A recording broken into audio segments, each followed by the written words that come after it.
Hi, my name's Jay. I live with my husband Kevin and our dog Indy in the beautiful northeast of the UK. I'm a singer-songwriter and a filmmaker, and I'm currently trying to finish an album, but I think I'm running out of time.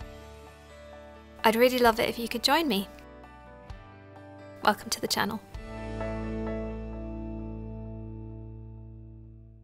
So sometimes I write for a local magazine called Narc magazine. I write EP reviews, album reviews, demo reviews. Sometimes I get to interview people too. A while ago I emailed the editor Claire and I was like, it'd be kind of cool to do something around women producers, women in music production, women who produce music. And I kind of thought like, oh, somebody can start this and then I'll get to interview women music producers. And she was like, that's a great idea, Jay. Why don't we do like an audio podcasty thing and you can do it. So now I am doing a podcast around women in music production, which I am so excited about. I have some stuff going on. I'm trying to finish an album. I have a deadline. I'm falling behind. We have a 6-month-old border collie puppy.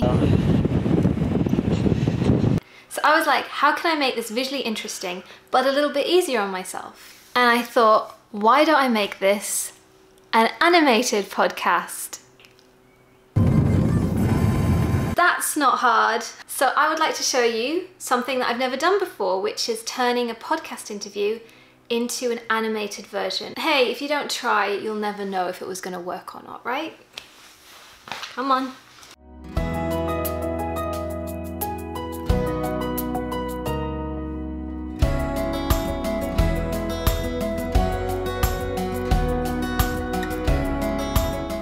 So luckily I don't have to do this all by myself. I have Adobe Character Animator, which I haven't really used before, but it's a great bit of software and it comes with all these characters that you can manipulate and change to look a little bit different. So I experimented with those characters a little bit, thinking, oh, maybe I can manipulate the ones that they have to look like the person I'm interviewing and then adapt it and just animate it like that. Then I thought, no, this needs some personality to it. I'm not a trained artist, I did art A-level, but I do cute illustrations.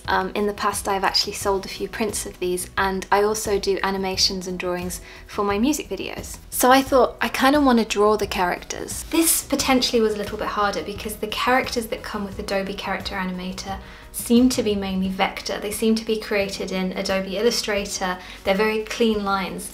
What I was doing was a sketch. I just wasn't sure that the hand-drawn sketch I was doing would be able to be turned into these layers that I had to emulate layer for layer in order for the rig to work. Okay, so I'm just going to jump in at this point of the video and just stop everything. I realised that I haven't really explained in detail about the layers, and I'm actually doing this portion of the video because my dad asked me to, because he's interested in creating his own character that he wants to rig. He doesn't want to use one of the template versions, so he was interested in how I manipulated the Photoshop file to work for one of my characters. So that's what I'm going to do now, is just take you through the layers and kind of try and explain what I did. I will say that I am not trained in Adobe Character Animator. I literally learnt this in a day and a half and I don't do it particularly well. Like, it's good enough for what I'm doing, but please don't see me as a teacher or this is a tutorial, because I'm not, and I wouldn't want anyone to think that I am. If I can, I'm going to try and link my file, this thing that I'm going to show you, this actual Photoshop file, in the description so you can then download it and play with it. But I would definitely suggest a better way around that is to take one of the Adobe Character Animator Photoshop files.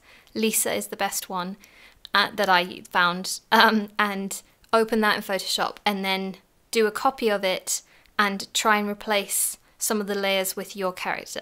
That's how I did this one. I think it's better to start with their template than mine, because mine could be broken in places that I don't realise.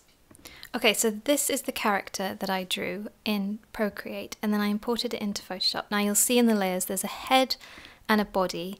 I copied this file from Adobe Character Animate. The mouth has a plus on it. I'm going to show you inside the mouth. So I did not do anything to these layers, I just resized them to fit the face. So I did not touch the mouth because I was scared that it would break the rig. You can turn all these layers on, they're the different vowel movements, and I resized them individually. Then we've got the headphones, the color of the headphones, they're just sitting out there. Then we've got a group called hair, and that's just all the different layers of the hair, like the sketch side, the color side. Yeah. Then we have a right eyebrow and a left eyebrow, which I think they were already there and I just left them.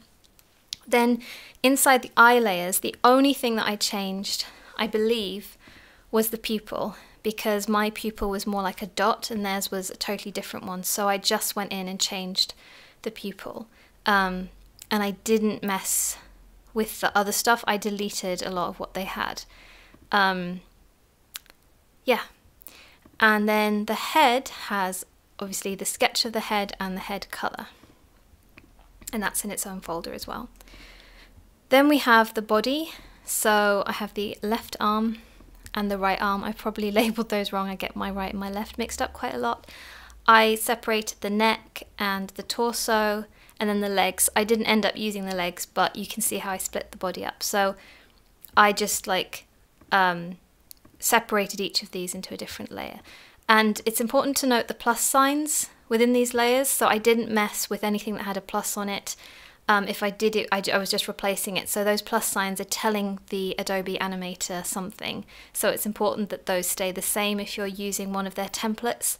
Just note where those plus signs are. Sometimes I think I went back and added a plus sign if something wasn't working and it would work.